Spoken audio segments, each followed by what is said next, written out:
Besito Ishmael. Vamos a hablar Perashat Terumá y, si el tiempo lo permite, si Hashem lo permite, vamos a hablar un poco sobre Perashat Zahor, que tenemos este próximo Shabbat. Está escrito en la Perashat que leímos ayer, Perashat Terumá. Beazú Aarón Atzeshitim. Van a hacer un armario, lo podemos llamar así, era donde se guardaban los sefarim, los sefer Torah, de madera de acacia, si no me equivoco, así dice la traducción. Y dice el Midrash, van a hacer el Aarón. ¿Por qué? Porque está escrito en todos los objetos del Mishkan, está escrito Beasita y Arás. En el Aarón está escrito Beasú y Arán. Dijo Rabbi Yehuda Bar Shalom. Dijo así a Koshorhu, van a venir todos y se van a ocupar del Aarón. ¿Por qué? Para que todos tengan el mérito de la Torah. ¿Por qué? Porque en el Aarón se guardaban las tablas del pacto, se guardaban después, se guardaban el Sefer Torah. Aparentemente hace falta entender. Eh, ¿Acaso en el Torah nosotros sabemos que no será así por herencia? Si yo guardo, si yo construyo un estuche para la Torah, ¿esto me va a traer el mérito de la Torah? Esa es la pregunta. Porque hacer este armario para que la Torah se guarde en él, está escrito en plural, y con eso vamos a decir que todos van a tener mérito en la Torah. Y después, pero hay algo que llama más la atención, que en el próximo versículo y los versículos siguientes hablan sobre detalles en la construcción de lo que tiene que ver con el Aarón, que va a estar como enchapado en oro, que va a tener determinadas cosas en los bordes, en las manijas, y todo está escrito en singular otra vez, y harás. Entonces, entonces, ¿por qué ahora aparece para individual y no en grupo? También estos trabajos tienen que ver con este armario donde se va a guardar la Torá. Y sería digno también que si usamos para construir, construirán, harán el armario. También todos los objetos que son pertenecientes al armario, también que lo hagamos todos juntos. Todo esto lo vamos a tratar de contestar con un relato, con un hecho. Pasó con un yudí de, de Jerusalén de antes, del antaño, que un día él, ¿qué vio? Él vio que estaba perdiendo lo aleno, estaba perdiendo la visión. Fue a los doctores, a los mejores doctores, y le dijeron que con lo que se podía en esa época hacer, le dijo que él tenía una sola posibilidad. Tenía que pasar por una operación muy complicada, y esa operación podía devolverle la vista o podía quitársela por completo, lo aleno. Y de otra forma, si él no se hacía la operación, también iba a perder la vista con el correr del tiempo. El hombre escuchó esto, por supuesto, le agarró mucho miedo. ¿Qué va a hacer? ¿Qué va a hacer él si él no ve? ¿Qué va a hacer si él no va a poder ver? ¿Cómo va a poder seguir estudiando? Ese es el problema. No quiere ver los pajaritos, ni ver el paisaje. No, bueno, eso también lo va a ver, pero él quiere seguir estudiando. Él quiere adquirir espiritualidad, que él necesita un lugar en el mundo venidero y para eso necesita seguir estudiando Torah. ¿Qué va a hacer? Bueno, finalmente encontró un consejo. Averiguó con los doctores cuánto tiempo podía retrasar la operación.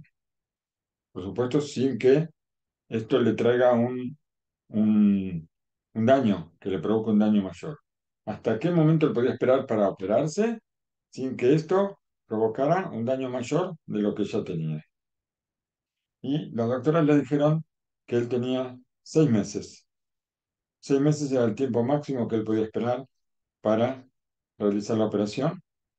Y en esos 6 meses se puso a estudiar como loco. Se puso a estudiar sin perder un segundo y estudió dos tratados del Talmud, el tratado de Betzá y el tratado de Rosh Hashanah, hasta que, hasta que se los sabía de memoria.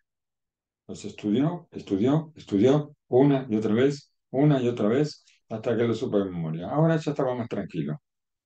Dice, si Hasu Shalom ahora él pierde la visión, él va a poder repasar, va a poder seguir estudiando de memoria, apoyándose en su memoria que tantas veces que estudió, ahora él va a poder seguir estudiando a pesar de no ver. Muy bien, pasaron los 6 meses y llegó el momento de la operación. Él fue tranquilo a la operación. ¿Por qué? Porque pase lo que pase, él iba a poder seguir estudiando. Era su preocupación. Esperaba que la operación salga bien con la ayuda de Shem, pero si no, también él iba a poder seguir estudiando. Pero por lo menos él ahora tenía asegurado su mundo venidero, que iba a poder seguir estudiando sin problemas. Y unos días después de la operación, que en el momento no sabían qué iba a pasar hasta que no le quiten las vendas de los ojos, cuando le quitaron las vendas, Baruch Hashem, el hombre podía ver en forma espléndida, recuperó completamente la visión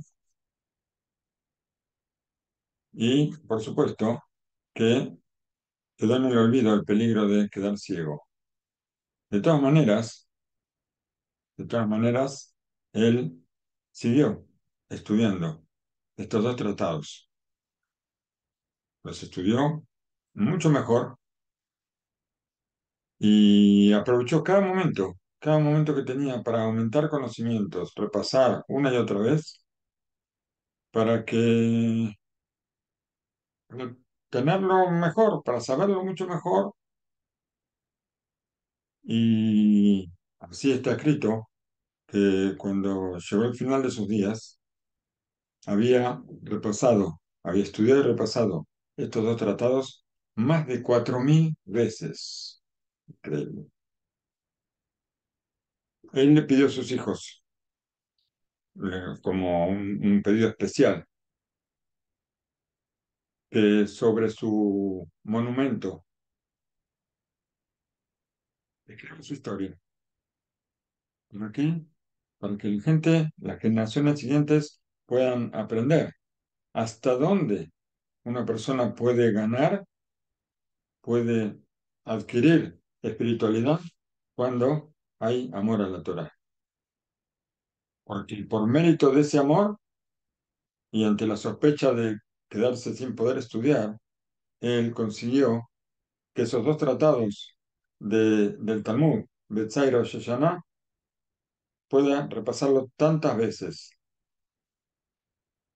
Y cuando esto se supo, cuando lo supieron los grandes sabios de Israel, ellos dijeron que esto tiene un significado mucho más profundo. ¿Por qué? Porque en verdad, la parte de este yudí en la Torá era estudiar en profundidad estos tratados. Y eso, por supuesto que lo consiguió. Para eso tuvo los problemas que tuvo, para que tenga ¿cómo se dice? Eh, que tenga el empuje, que tenga la necesidad de estudiarlos en profundidad debido al problema, debido al peligro de quedarse ciego. Esto provocó que él eh, el del primer impulso para estudiar bien estos dos tratados, con la sospecha de que no iba a poder estudiar más, y con eso pudo adquirir su parte, una parte especial en el cielo. Vemos nosotros que tal vez la Torá pertenece a todo el pueblo de Israel, seguro, pertenece a todos nosotros, pero cada uno tiene una parte especial que fue asignada para él, y como nosotros pedimos en la tefilá, Betenja el Kenu Betorateja, que nos des nuestra parte en tu Torá, así le pedimos a Hashem. Y acá la respuesta a la pregunta. Por un lado, la Torá se relaciona con el trabajo del armario y todas sus particularidades, o sea, el armario en sí, en plural. Todos tenemos parte en la Torá. Claro, todos tenemos parte en la Torá, y esto es la señal que nos da la construcción del Aarón, que lo hacemos todos juntos. Por otro lado, como dijimos, hay una parte especial en la Torá que cada uno tiene. Y entonces, por eso en los objetos que tienen que ver con el Aarón, ahí está escrito en singular, porque cada uno tiene su parte especial, una parte especial que pertenece solamente a él. Yo no tengo que fijarme en los demás, que una persona hace esto, una persona hace esto por la Torá, otra persona hace esto, otra por la Torá. Yo voy a tener mi parte. No sé tengo que buscar cuál es mi parte, y lo que yo vea que es para mí, hacerlo con toda la voluntad, con toda la fuerza, y así vamos a tener esa parte que está asignada para nosotros. Y cuentan que en una época determinada, el Alshi Hakadosh le pidió al Arizal, el Ari Hakadosh, que le enseñe, que le enseñe, que le enseñe la ciencia de la Cábala. El Arizal se negó y le dijo que su parte en la Torá no tiene que ver con esto. La parte del Alshi Hakadosh tiene que ver con lo que está revelado, no con lo que está oculto. Por eso, como no es su parte, no necesita él ocuparse de estas cosas. Y esto es lo que dijimos. Tal vez la Torá, en general, es para todos, pero para todo el pueblo. Pero cada uno tiene su particularidad, y cada uno de nosotros tenemos que buscarla. Está escrito, está escrito en otra parte de la Perashá, habla sobre Veayú que a querubim por shu kenafaim lemala sojejim bekanfeem al akaporet openem ish el jib. Estos querubim es una cosa muy interesante, estas figuras que estaban sobre el Aarón. ¿Por qué? Porque nosotros sabemos que no vamos a hacer figuras, no vamos a hacer figuras, y de repente Hashem nos ordena hacer figuras sobre el Aarón. Es un tema muy, muy, muy especial que no lo vamos a tocar hoy, pero hay que recordarlo, que es algo que no se entiende muy bien. Cómo tenemos figuras, y sobre esas figuras hay muchas discusiones sobre qué son. Hay, por supuesto que son dos figuras que son distintas. Hay quien dice que es el rostro de un hombre y una mujer, hay quien dice que es el rostro de un niño y una niña, y hay quien dice que es el rostro de padre e hijo, y cada uno con su explicación, por supuesto.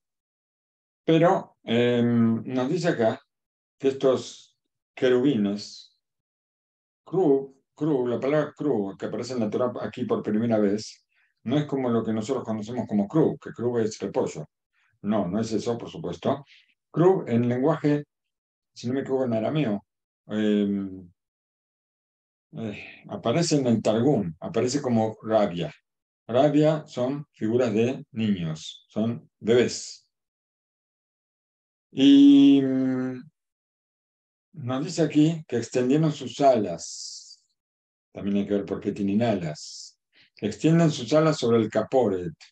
El caporet era como una cortina también, o como una mejizá, me parece, como una división, y sus rostros, Ish el Ajib, y sus rostros estaban acá, acá dice Ish es hombre, hombre a su compañero, dice, como que sus rostros estaban encontrados. Y explica el Bet Israel, sé que es el libro, ajá. Es sabido más lo que dijeron nuestros sabios en el tratado de Baba Batra, que cuando Israel hacía la voluntad de Hashem, entonces estos querubín, sus rostros estaban uno hacia su hermano. Pero cuando Israel no hace la voluntad de Hashem, los rostros estaban hacia afuera.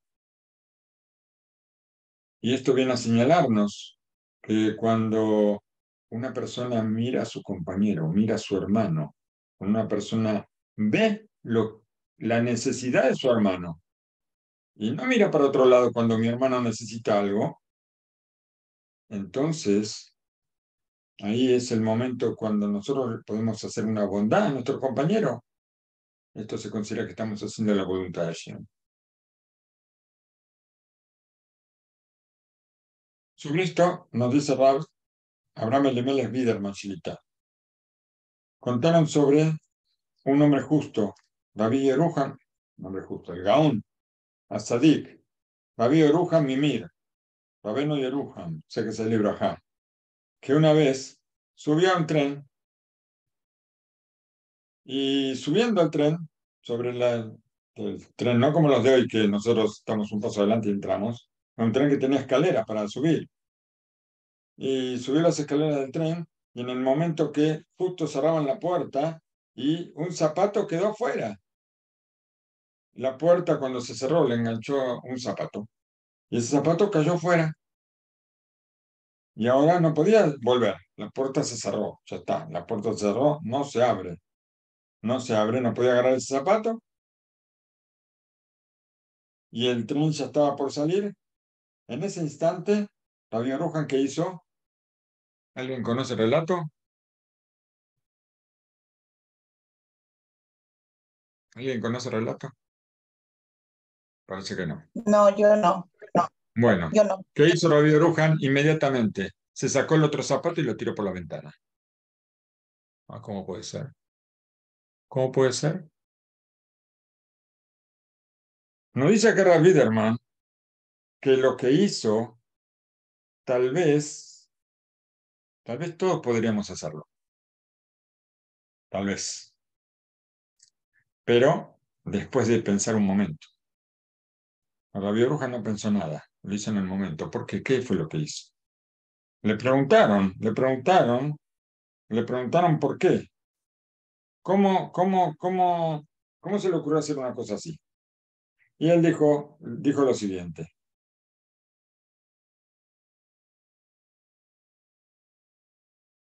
El primer zapato ya lo perdí. ¿Qué puedo hacer? ¿Lo perdí? ¿Y qué voy a hacer con el segundo? No puedo usar el segundo zapato solo. Por eso lo tiré afuera. ¿Para qué?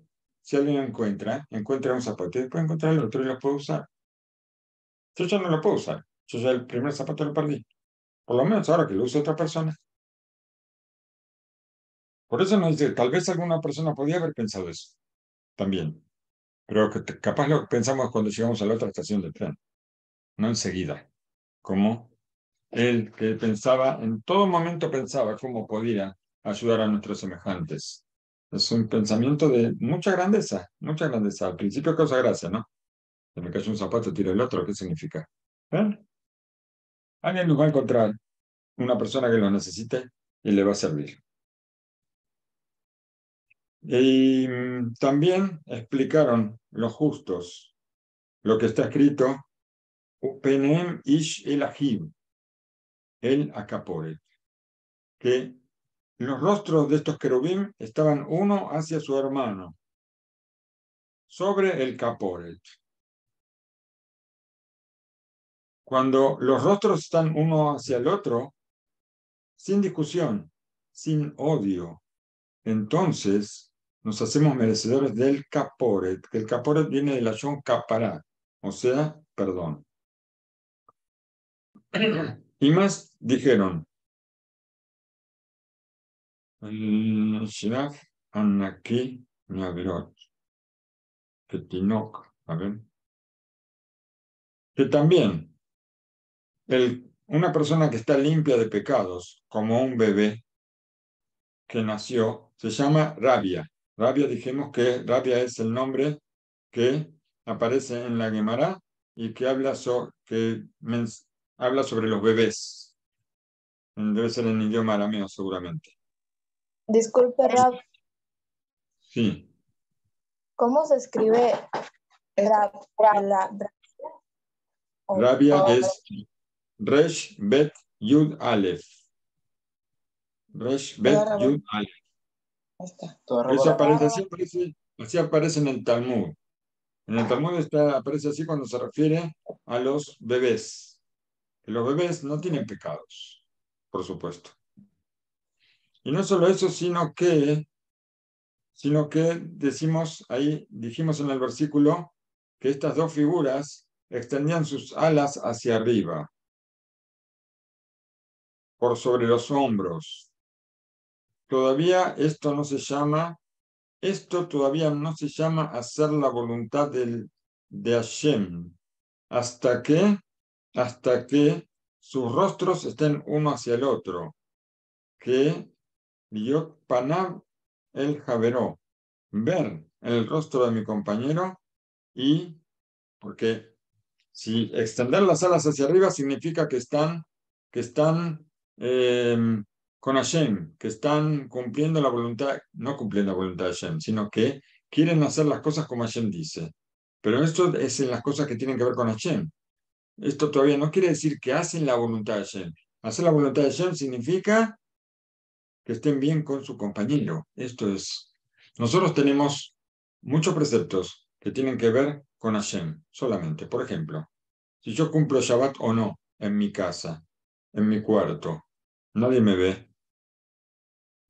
¿Para quién estoy cumpliendo Shabbat? Para Hashem. ¿Cierto? Si yo profano Shabbat, hice un pecado con Hashem. Nadie me vio. O sea que no hubo ninguna influencia sobre ninguna persona.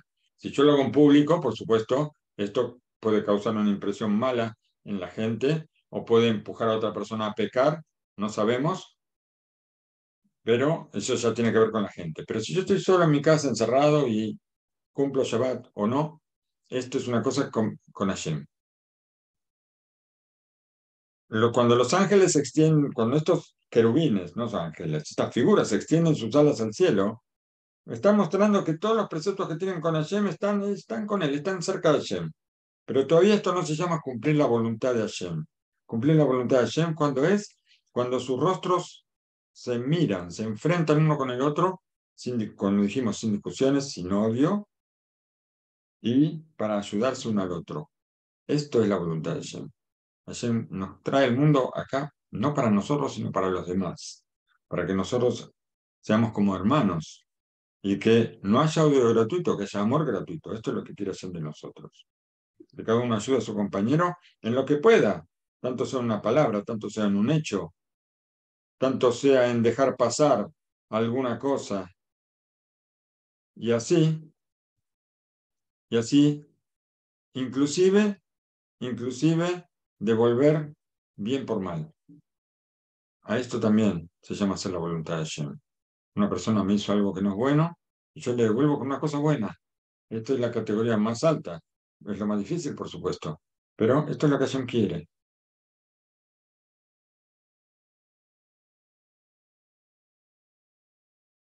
Está escrito en el Pirkei Avot.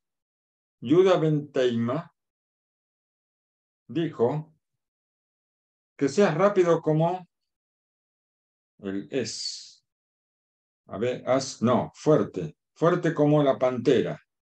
Liviano como el águila. Rápido como el ciervo. Creo que esos son los animales. Y nos dice rápido, hermano, esto suena un poco difícil. Suena un poco complicado. Después de que el sabio de la Mishnah nos dice que seamos livianos como el águila, o sea, que podamos elevarnos y volar por los cielos. Entonces, ¿qué interesa ahora que seamos rápidos como el ciervo? ¿Qué interesa? ¿Me interesa que seamos rápidos como el ciervo después de que podemos volar como el águila? Porque el águila vuela por el cielo a una velocidad muchísimo mayor que lo que el ciervo puede correr. Es como si le dijéramos a una persona que está viajando en avión, que se baje del avión y que vaya en tren o en carro.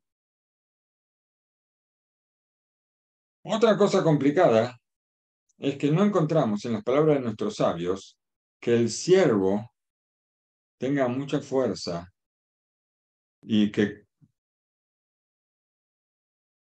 Shasvi Gadol Kojo Berritza Bemera, que corra ligero. ¿No encontramos que corra ligero en la palabra de los sabios, el ciervo? Entonces, ¿por qué está escrito que corra como el ciervo? Y el ciervo parece que el ciervo no corre tan rápido. Hay animales que corren más rápido que el ciervo, seguramente sí, ¿no es cierto? Y dijeron el nombre de Rabbi Shimon Seufer, sé que es el libro Ajá, algo que está escrito en el Zohar Kadosh, que nos viene a explicar lo que dice el Shir Hashirim. Baraj Dodi Bedame Leja Latzvi. Dice, Baraj Dodi escapó y se compara con el ciervo. ¿Por qué? Porque el ciervo, cuando él escapa, se va alejando y siempre va mirando hacia atrás. Siempre va dejando el lugar de donde salió. Siempre hace esto. Siempre la cabeza hacia atrás. Así corre el ciervo, no sé.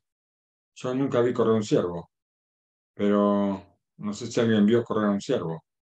Así corre el ciervo hacia atrás, mirando hacia atrás. Tampoco nadie vio correr a un ciervo. Bueno, el problema es que si corre mirando hacia atrás, se puede llevar todo por delante.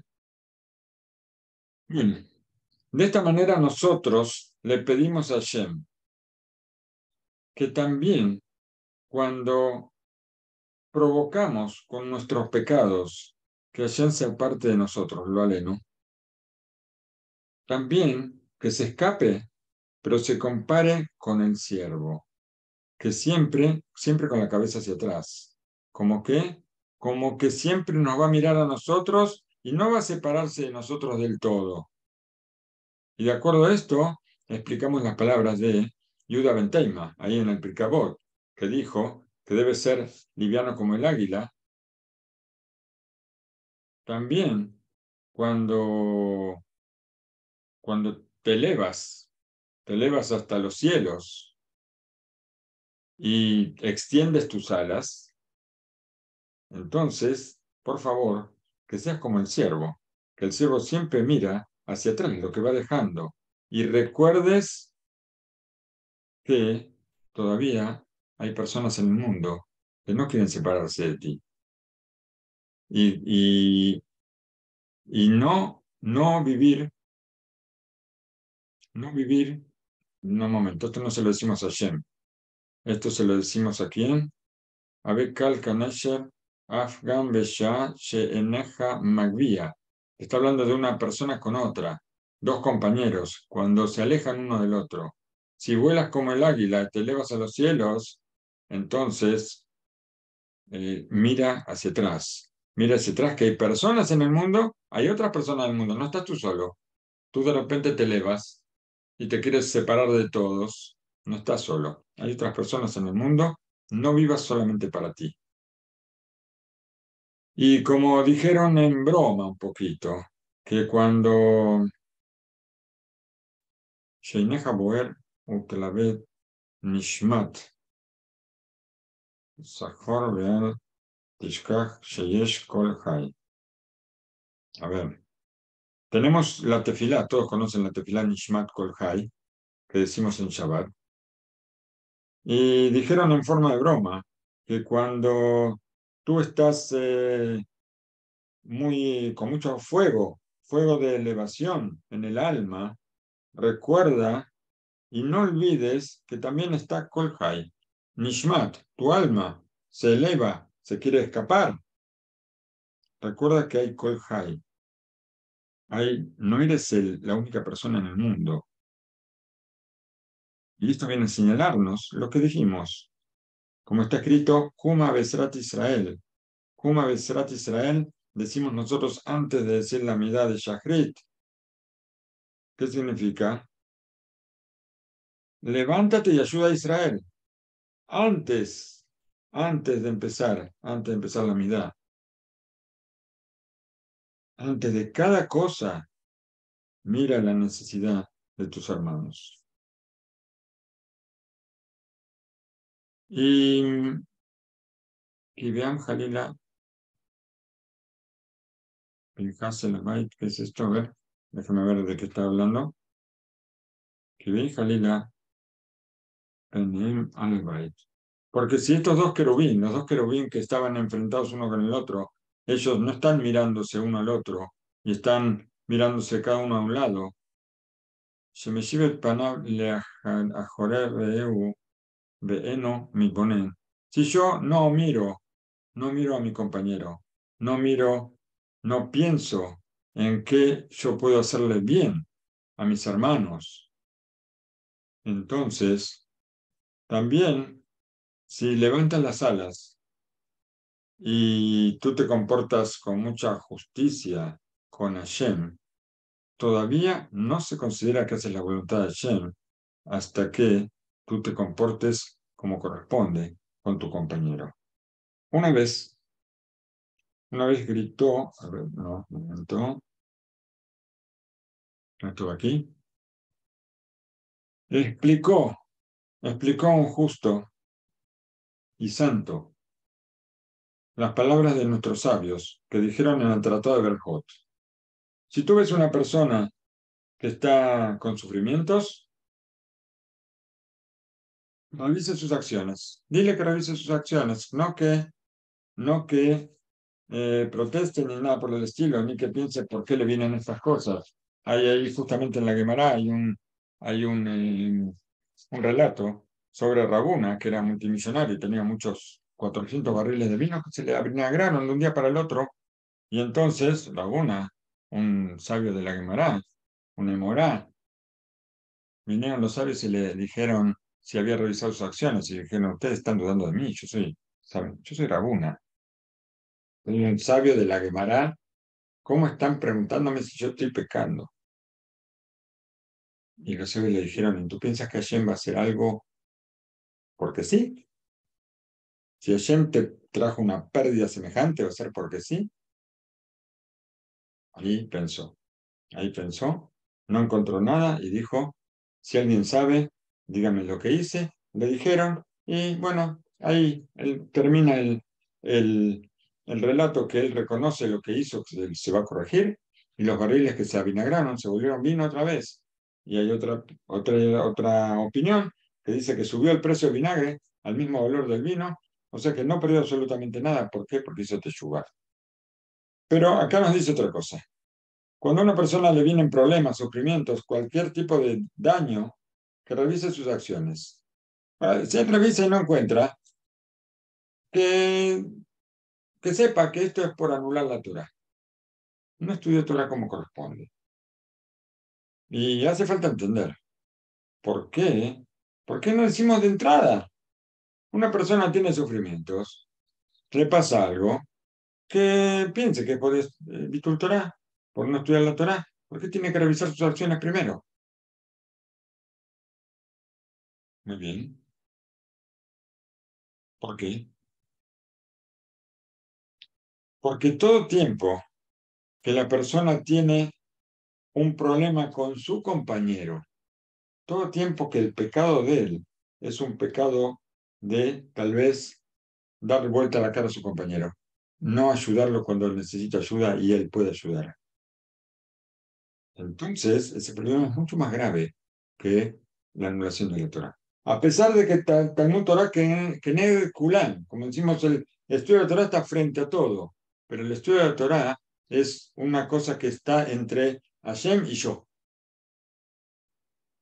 Pero ayudar a mi compañero es algo que es uno de los preceptos que también es un precepto con Hashem, porque Hashem quiere que lo hagamos, y también es un precepto con mi compañero. Entonces el precepto es más fuerte, y entonces primero tenemos que revisar eso, que no haya ningún problema con dejar de hacer algo que tenemos que hacer, que Hashem quiere que hagamos, y si no encontramos, bueno, ahí sí, pero si hay que corregir algo con el compañero, entonces no me va a ayudar nada un precepto que es con Hashem, porque el precepto que es con Hashem, aunque es muy importante también estar bien con Hashem, pero Hashem quiere que estemos bien con él y con nuestros compañeros. Tenemos que estar bien con Hashem y con Israel. Y para Hashem es más importante que estemos bien con Israel. ¿Por qué? Porque estar bien con Israel también es estar bien con Hashem. Forma parte de los preceptos con Hashem, pero aparte es fundamentalmente lo que Hashem quiere. Por eso, primero tenemos que, si decimos que esto está antes, tenemos que preocuparnos por lo que está antes. Y después, por el tema de el Bitul Torah. En la ciudad de Anipoli, ahí es el lugar donde vivía un rab muy famoso, Rab Suya, sé que es el libro. Ahí había un hombre muy estudioso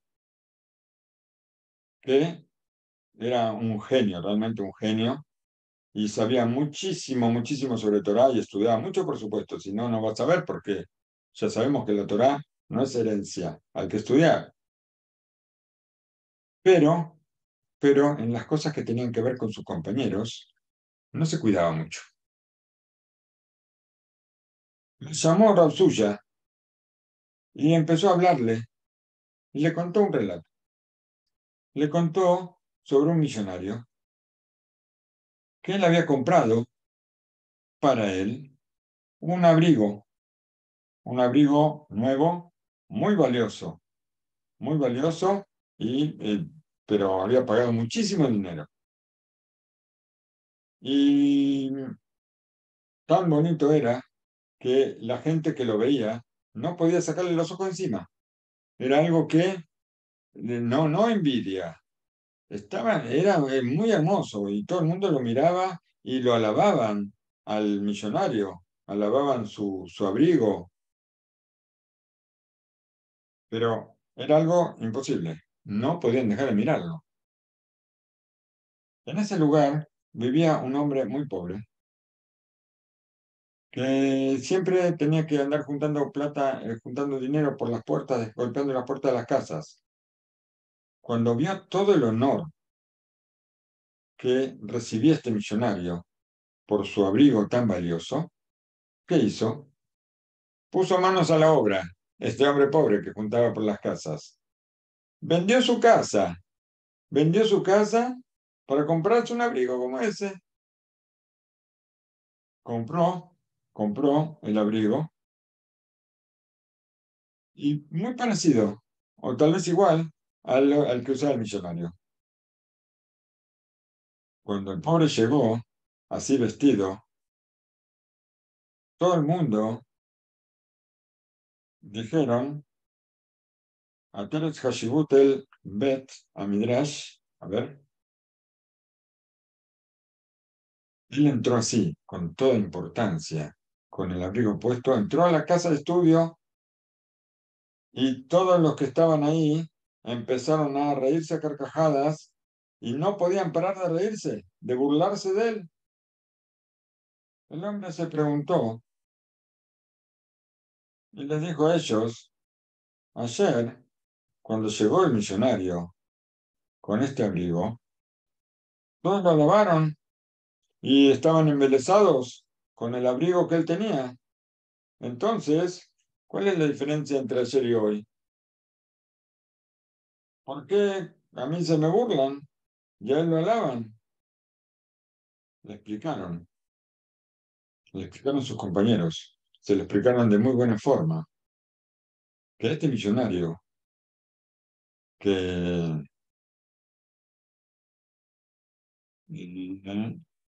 אותו עשיר שהדור בכל לבושיו ומראיו לא נאה ולא יהיה להתהדר במעשה. Le explicaron que este millonario, por cuanto que él siempre se viste bien, entonces el abrigo este es parte de su vestimenta. No es algo que sobresale tanto. Está bien, el abrigo es muy bonito, pero estamos acostumbrados a verlo bien vestido, a verlo bien. Pero tú, que todas las ropas están rotas, tienes los zapatos rotos, tienes ese abrigo puesto, pero mira cómo tienen los zapatos, mira cómo tienen los pantalones, mira cómo tiene el sombrero, mira cómo está arreglado.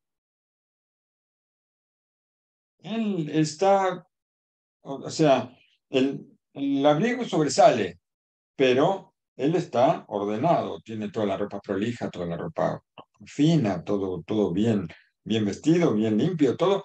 Tú mira cómo estás. Tienes el pantalón, está agujereado. La camisa, ni hablar. El- todo es desarreglo y de repente ese abrigo también sobresale. Por supuesto que sobresale, pero ¿sobresale para qué? Sobresale para otra cosa. ¿Por qué? Porque todo lo que tienes muestra pobreza. Entonces, ¿qué ganas? ¿Qué ganas con tener ese abrigo? Y dijo sobre dijo, esto es lo que dijo Lord Suya, le dijo a este hombre estudioso, tan estudioso, pero que con sus compañeros nada, no se preocupaba. Lo mismo pasa contigo. Está escrito en la Mishnah, en el Tratado de Pea. Talmud Torah Keneged Kulam. El estudio de Torah está frente a todo. ¿Qué significa? Que el que estudia y se ocupa de la Torah necesita también todas las categorías buenas que están dichas al principio de la Mishnah. Honrar al padre y la madre, hacer shalom entre sus compañeros, hacer shalom entre un hombre y una mujer, entre dos esposos, eh, ayudar a las novias, visitar a los enfermos, todas las cosas que tienen que ver con los compañeros están escritas antes. Y el Talmud Torah está frente a todo. Muy bien, el Talmud Torah está frente a todo, pero también hay que hacer todas esas cosas. ¿Para qué? Para que el Talmud Torah tenga el efecto que tiene que tener, para demostrar para qué cosa estudiamos Torah. ¿Para qué? Estudiamos Torah para cambiar nuestras cualidades, para ser mejores con nuestros compañeros. Para eso estudiamos Torah. Y si solamente nos quedamos con la Torah, está escrito que Torah calma derech eretz. Derech eretz calma la Torah. Las buenas costumbres están antes que la Torah. Si nosotros no tenemos buenas costumbres, ¿de qué nos va a servir estudiar la Torah? Por lo menos que la Torah nos sirva para cambiar esas costumbres. Si nos sirve para cambiar esas costumbres, entonces está muy bien. Pero si nosotros mantenemos las malas costumbres y estudiamos mucho Torah y las costumbres no son buenas, entonces no sirve para nada. Por eso, la grandeza en la Torah sin las otras buenas cualidades es como ese hombre vestido con el mail, con ese abrigo tan valioso, pero que tiene todas las ropas rotas.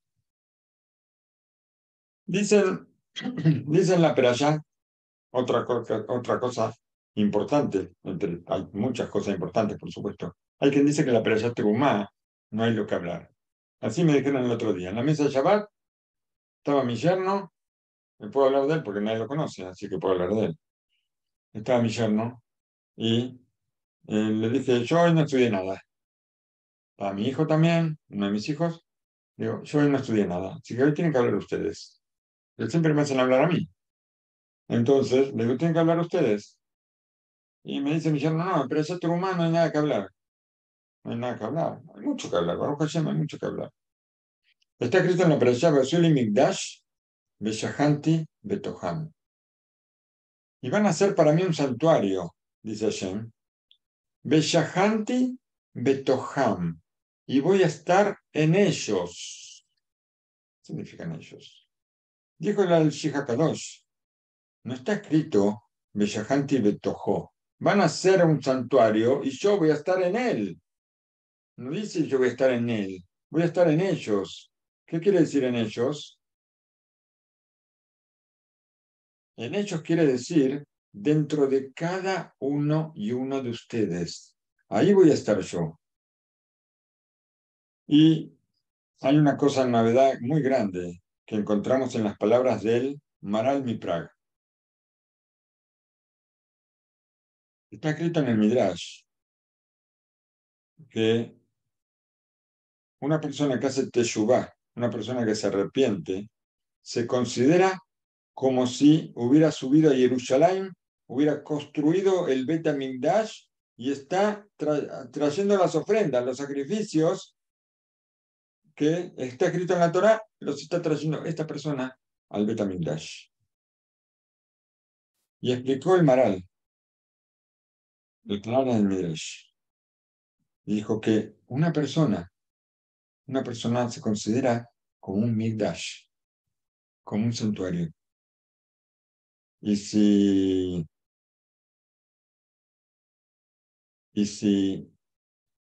él se santifica a sí mismo, entonces se va a considerar que es un Bet HaMikdash, que es una cosa santa, pero si él va a pecar, entonces está impurificando su Bet HaMikdash.